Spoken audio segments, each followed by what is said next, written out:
ได้บ่ป้ายช่างป้ายยังไง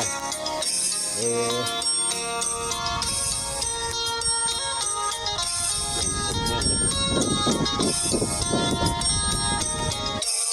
เนี่ยมันพยางตัวแห้งนะครับเนี่ย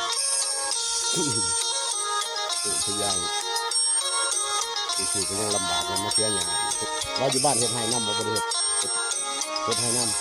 ใส่เต่าน้ำใส่เห็ดหน้าก็ตัวนี้หน้านะ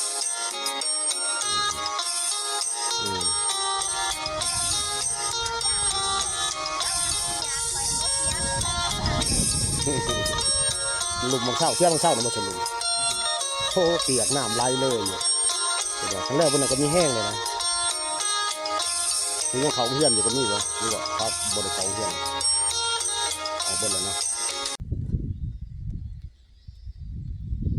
กระสักท้ายพี่น้องมันนี่ก็ออกมาหัวมาชวนมาเตียงคือเก่าพี่น้องเอ้ยมารอชวนมาเบิ่งคนเสียหยาพี่น้องเอาคนมาเสียหยาคือเก่าพี่น้องเอ้ยมาตื่นอีก4 คนพี่น้องเอ้ยมาตั้งแต่ทางบ้านละว่าง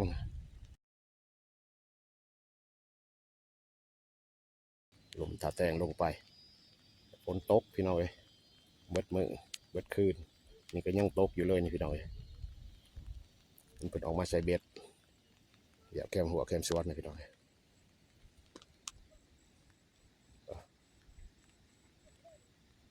น้ำขึ้นจนถ่วมหดตีนสวนพี่น้องน้ำลายขนาดออกมาใส่เบ็ด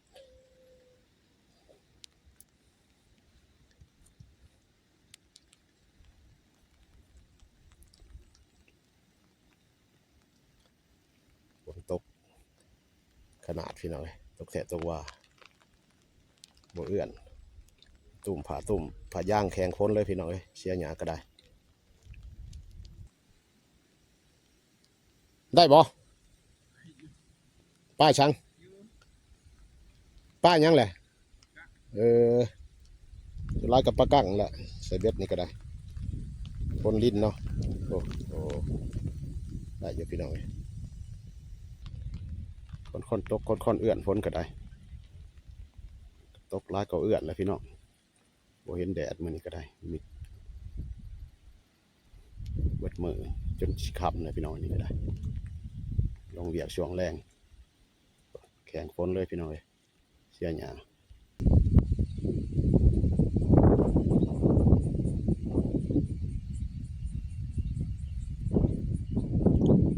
เสียกะอีกเสียพี่น้อง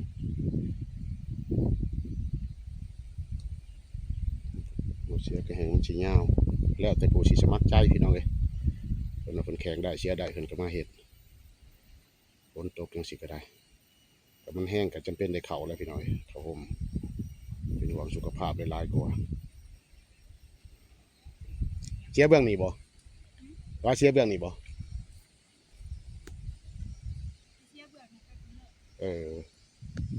เสียมชุดเลยมันก็ยังบ่ยาวเบื้อง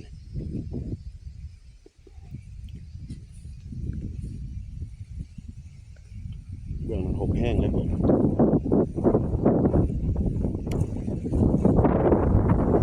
ทั้งตุกทั้งเสียน้ำก็ยากดิยากน้ำพะย่างเลย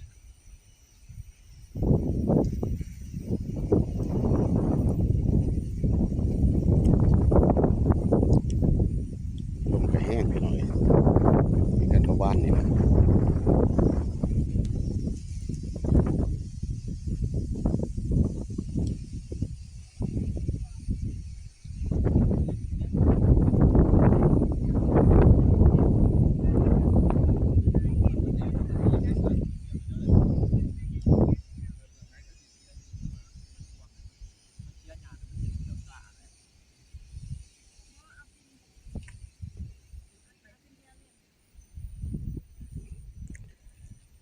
วิธีเสียพี่น้องอยากหินลายอยากชะ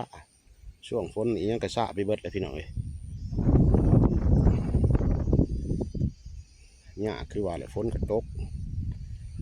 บ่ได้ใจเฮาคือว่าอย่างน้ำธรรมชาติเนี่ยก็อย่างน้ำผ่ากันฝนนั่นเนี่ยพี่น้องเสียกันฝนอยู่มันเนี่ยเวียกมันก็บ่สะดวก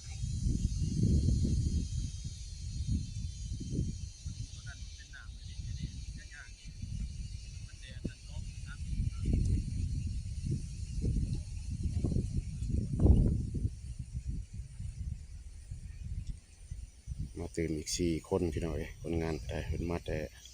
ทางทัดแดงไปละมาซอยจ้างเป็นวันแล้วพี่น้องที่เขามากินเองพักผ่อนในตูบนี่แหละกันชอบเพิ่นก็ลงงานมาอยู่กับบอลที่เสียจนแล้วคนละตามเว้ากันพี่น้องจากมือบอกว่าเพียงมันแล้ว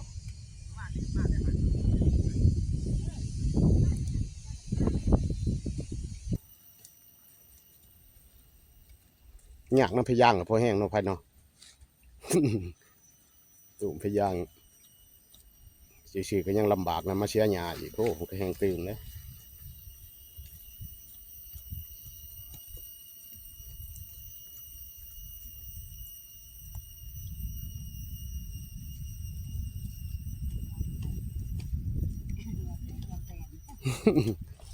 กระบดตุ้มก็จะเห็ดให้พ้นสีห้ำเนาะกระตุ้มก็ว่ายากจักห่อนน้ำพะย่างกับปานนั้นปืดออกปืดเข่า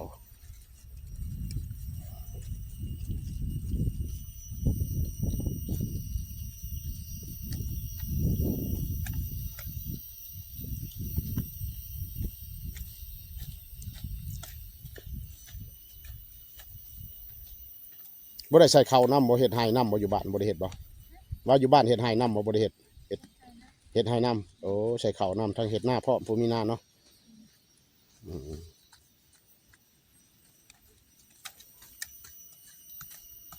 หลายแนวเห็ดชาวไห่ชาวสวนชาวหน้าพ่อม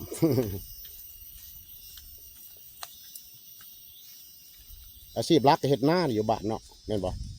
ว่าต้นๆเห็ดหน้าบ่เห็ดหน้าบ่เป็นหลักเห็ดหยังเจ้าเห็ดสวนคือกัน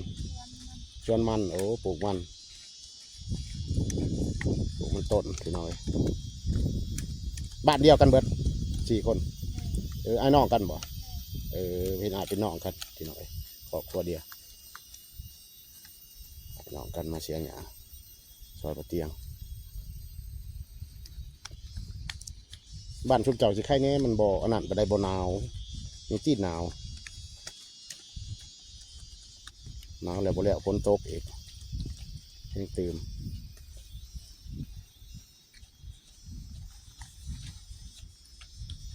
ครอบครัวเดียวไอ้น้องเดียว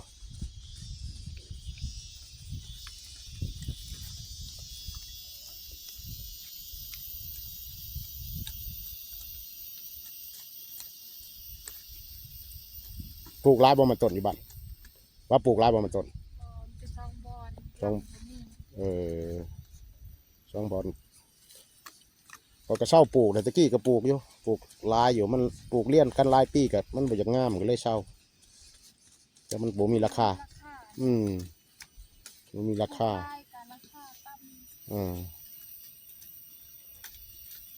ปลูกสมพอได้แนวมันเนาะจำแห้งเขาถึงเห็ดลายกับราคาต่ำกับซ้ำเห็ดหน่อยคือเก่ามันได้ลงทุนลายเห็ดลายกับเงินหาคำทางอื่นไปน้ำหอดย่ำกับแม่เชี่ยหยาขาหุ่นแล้วก็ย่ำขวดย่ำลกกับลกคายพี่น้อยเนี่ยแล้ว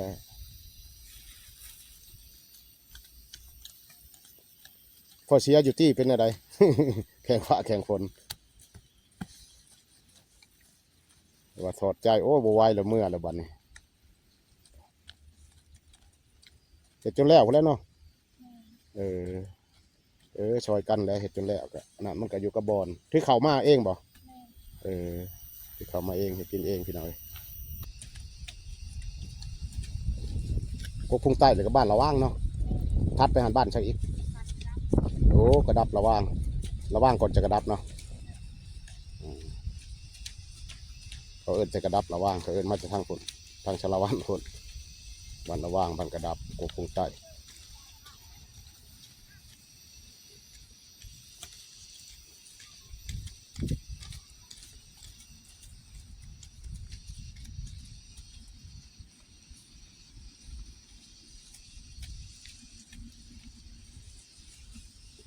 ปลดออกปลดเข่าพี่น้อยก็พยายาง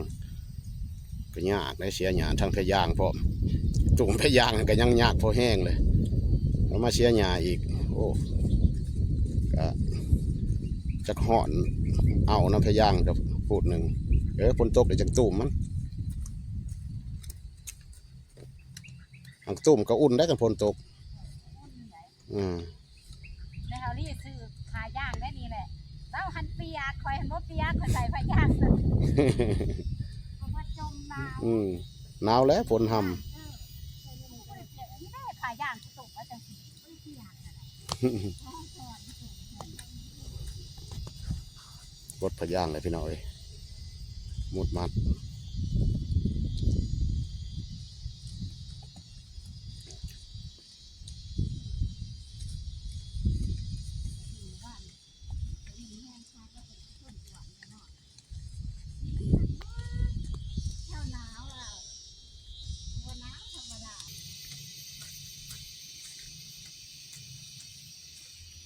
คุณยังเขาเฮียนอยู่ก็มีบ่หรือว่าพักบ่ได้เขาเฮียนเลย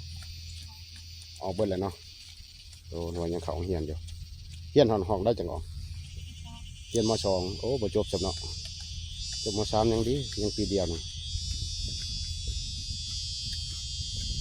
ต้องเฮียนกับบ้านเลยเนาะแล้วก็บ่ได้ไปจักเถื่อได้บ้านนั่นไปอยู่ไปไกลไปเฉยๆบ่ได้นั่นมันบ่ลึกไผบ่ได้แวบ่ได้เขาเมืองถ้าแป้งบ่โอ้เมืองสารวัตรคนเนาะกะถ้าแป้งเลยโอ้ระว่างเมืองสารวัตรแพงกับแพงสารวัตรคิดว่าเมืองสะแตงเนี่ยโมเมนเนาะ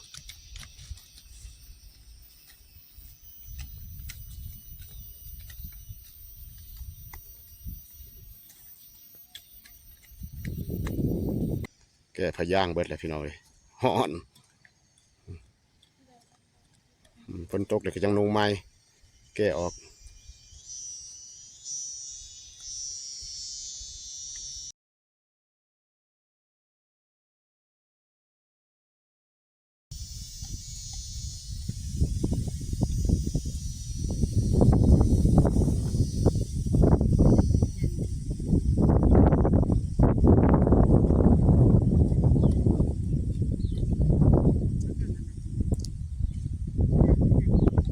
ย่ำฝนแม่งได้ห้องก็คือเก่าเลยไพ่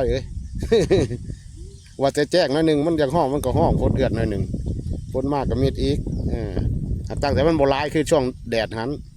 แดดโอ้ยจนหลักไหลแมงจัดจันนี่ก็ได้พี่น้องเลย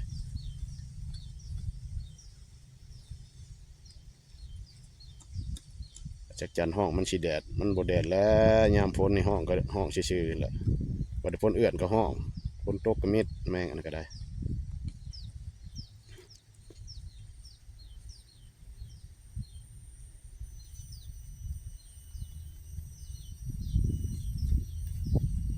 จะมาจะเศร้าวันนี้ฮักมาบางแรงนี่ไพ่ตอนแรกมาจะมาตอนแรกมาตอนแรงฝนตกของบ่มาที่ของ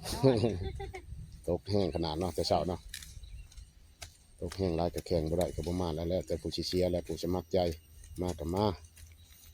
กาบไหว้เลยก็ผักก้อนมาตอนแรงก็ได้มาครึ่งมื้อก็ได้เงินครึ่งมื้อแล้วอยู่เบิดมื้อก็ได้เงินเบิดมื้อคือกันมื้อเช้านี่แห้งดีฝนเนาะอยู่ว่านนี่ก็แห้งเทพื้นเฮือนโอ้คิดว่าโอ้บ่แล้วคักแล้วเป็นแนวนี่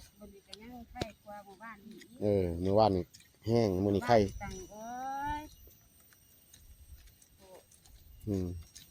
ว่านแห้งอะไรยังวะเป็นแบบสิบ่แล้วแล้วเป็นแนวนี้ปูนผัดปะอยู่นอกก็ทนห้ามเปียกชีวิตแล้วเป็นในใจใช่ใจลูกหลานเขาคุมจนแล้วก็คือว่าอะไรกันในแข้งในกระปบผมเป็นที่กระกั้งผ่าได้ไปมาหื้อทิมผ่าในกระยากกึบไปกึบมาแข้งพ้นเลยบาดนี่มันได้เห็ดเลยเด้มันได้ลงได้มันยากตอนสิลงทำอิฐนี่แหละตอนเห็ดเวียกทำอิฐนี่แหละได้ลงมาเลยกับบุหอนมงผักกับผักบุเป็นในบ้านนี่ได้ลุยเลยเลยมันได้เปียกเลยเด้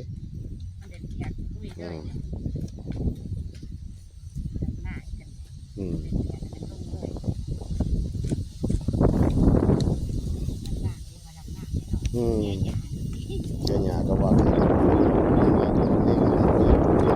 ดำได้เจ้าหญ้านี่ที่ แข็งแล้วยังคือกันเลยเฮ็ดเบียงนี่นะคืองอจะลงเฮือนทำบิดเลยเนาะก็ลงเฮือนไปเลยไม่เป็นยังกระยามแล้วเพียงหอดโมงผักเป็นชวนตัวเองก็คือกันเสียหญ้าชวน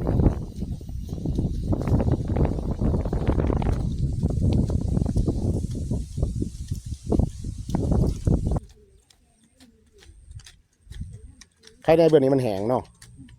ชนลุมบางเช้าเสียบางเช้านะมาชนลุม แม่น โอ้เปียกน้ำไหลเลยอยู่เป็นว่าคันแรกบนนั้นก็มีแห้งเลยนะส่วนนั้นมันเงียบง่ามันยามแรงใช่ไหมเนี่ยหรือโบแรงกันช่วงพ้นมันหมดตกลิ้นนะ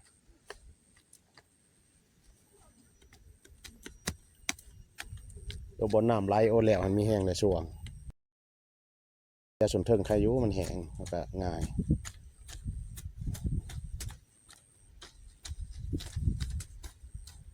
ได้ฉันกินแรง แจ้งมาใหม่ แกงหน่อไม้โอ้ฮะเท่านี้ก็ได้ดอกหน่อไม้คงไปกับกันเห็นจะคล้องกับคอเอานี่คือจังสิก็เห็นกับ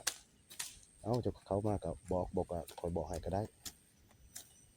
จะแกงจำกินเฉย เอื่อยนี่เอามา ๆโอ้เห็นอยู่ผลเอามาแต่เช้านี่ แกงหน่อไม้เป็นนอนอยู่โตกนี่เลยพี่น้องเลยโตกบดเตียงถือเข่าถือหน้ามาผิดเลยกินนอนประจำอยู่นี่มาชวนแล้วเวียกแล้วไปจังชิมเมื่อฝนบดตกกับสิแล้วไหวอยู่เนาะฝนตกเนี่ยก็ยากเลยมันซ่าโมเมนต์ช่างดอกมันโบได้เสียแต่มันก็ยากซ่าเนี่ยแหละฝนตก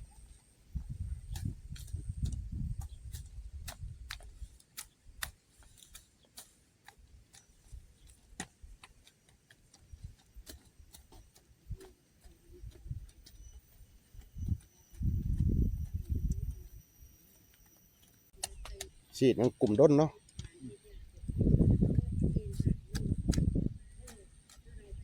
เชียนี่คือว่าเลยนี่มันชีดบทันได้กาแฟมันยัง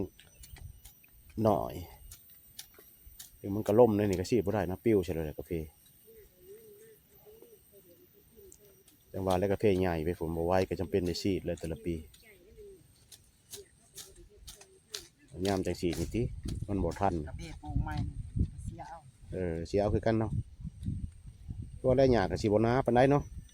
แต่ชนเจ้ากาแฟมีกับแพงบ่เพิ่นขาย แล้วซ้ำกันกับกระเบี้ยก้าง สามกันกับกาแฟกลาง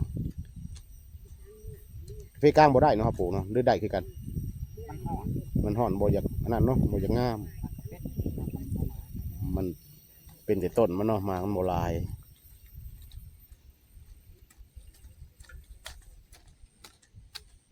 น้ำแรงใส่หดเอา ฮดบ่ ปีมิกนี่พวก กาแฟกลางครับปู่เขาได้ฮดเอาเนาะ แม่น ยังลำบากหน่อยลงทุนแห่งร้ายเลยเนี่ยนะบัดหมากพอบ่อยากเป็นเขาบอกเขาไม่เป็นหมากดีกับใครอยู่ เอาน้ำได้มาก หมากคือกันเนาะกาแฟโรบัสต้าพี่น้องเลยปลูกยากแถวทางบ้านเพิ่นแต่ยามแดดมันก็ได้ฮดเอายากได้ลงทุนตื่มเองนะ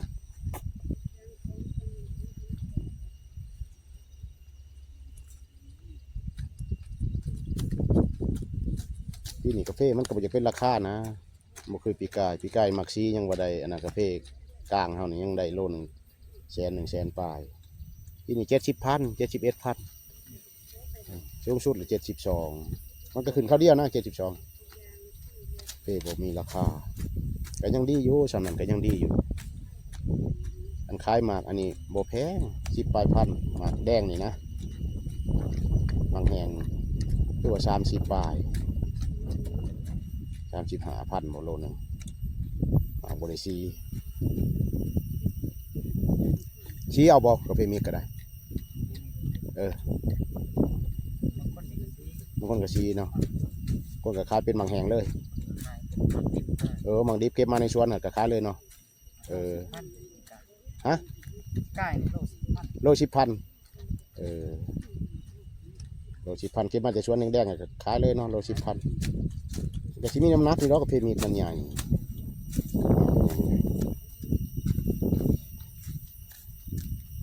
พิ่นฮูดเอาคือกันบ่เพิ่นเก็บ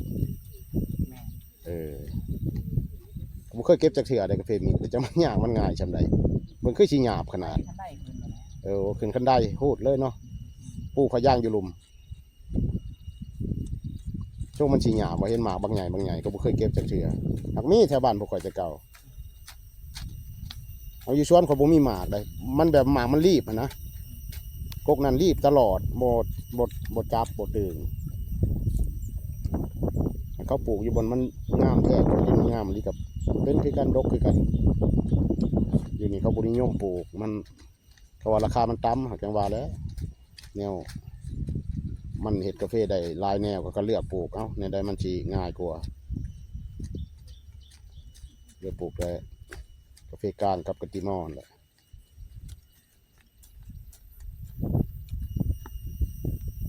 เป็นแข่งฝนเสียบางเช้าได้หลายเติบพี่น้อยบ่ทันได้ฮุบในกองอยู่นี่ฮุบบ่ทันแหละแข่งฝนพี่น้อย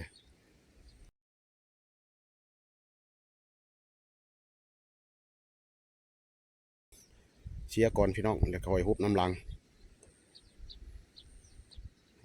เสียได้หลายเติบอยู่ก็ฝนตกอีกแล้วพี่น้องเอ้ยทั้งเสียทั้งฮุบมันก็สิบ่ทันพี่น้องเสียให้ต้นมันขาดไปก่อนเอามากองไว้แล้วก็คอยฮุบน้ำลังพี่น้องคอยสะแล้วก็ฮุบน้ำลังกวาดดินออกก็สิฮุบน้ำลังพี่น้องเอ้ยฝนตกอีกแล้วนี่ก็ได้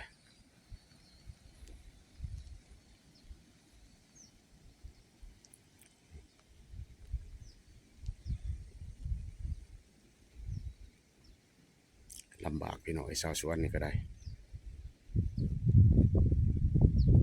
เป็นแบบนี้ทุกๆปีเลยพี่น้องเอ้ยบางปีฝนร้ายบางปีฝนหน่อยบางทีก็แดดเกือบเป็นเดือนแล้วก็ตกเกือบเป็นเดือนคือกันพี่น้องยันมือเลย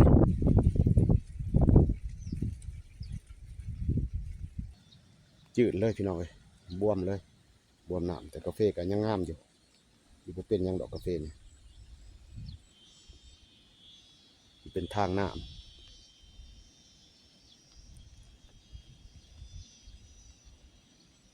เสียก็ยังยากแน่มันเปียกมันบวมน้ำพี่น้อยมันมีน้ำก็เสียยากแหละเพิ่นก็เอาเบื้องนี้ก่อนเอาเบื้องน้ำเนี่ย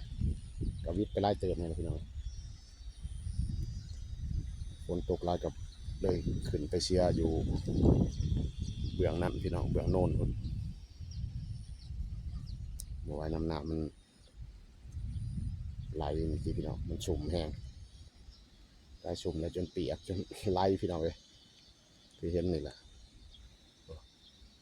พากันขึ้นไปเชียร์อยู่เชิงก็แถวมันแห้งก่อน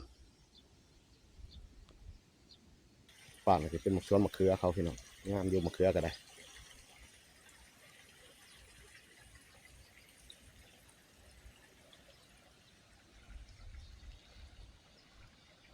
แต่มีน้ำอังเลยพี่น้องกาแฟก็ยังงามอยู่บ่เป็นยังกาแฟบ่ท่วมยอดก็คือว่าอยู่ได้พี่น้อง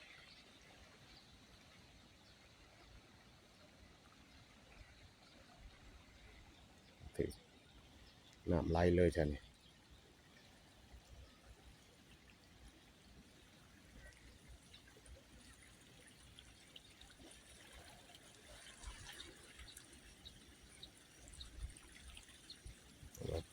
ก็ได้เชียร์ส่วนนี้แล้วก็ไข่แน่พี่น้องส่วนนี้มันมีน้ำได้เชียร์อะไรก็มีแห้งพี่น้องไอ้ฝนตกกับเบื้องเทิงมันบ่มีน้ำพอเสียไปง่ายอยู่ง่ายกว่าแถวมีน้ำนี่อยู่พี่น้อง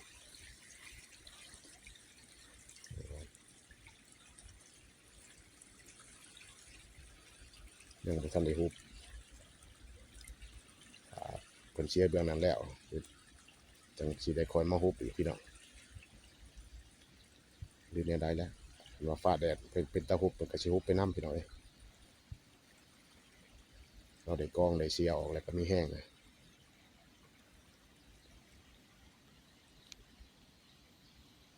ต้นมีแช่น้ำเลยพี่น้องกาแฟก็ได้เนี่ยยังงามอยู่หลายต้นเติบพี่รับแกะเลยเหมือนเบ็ด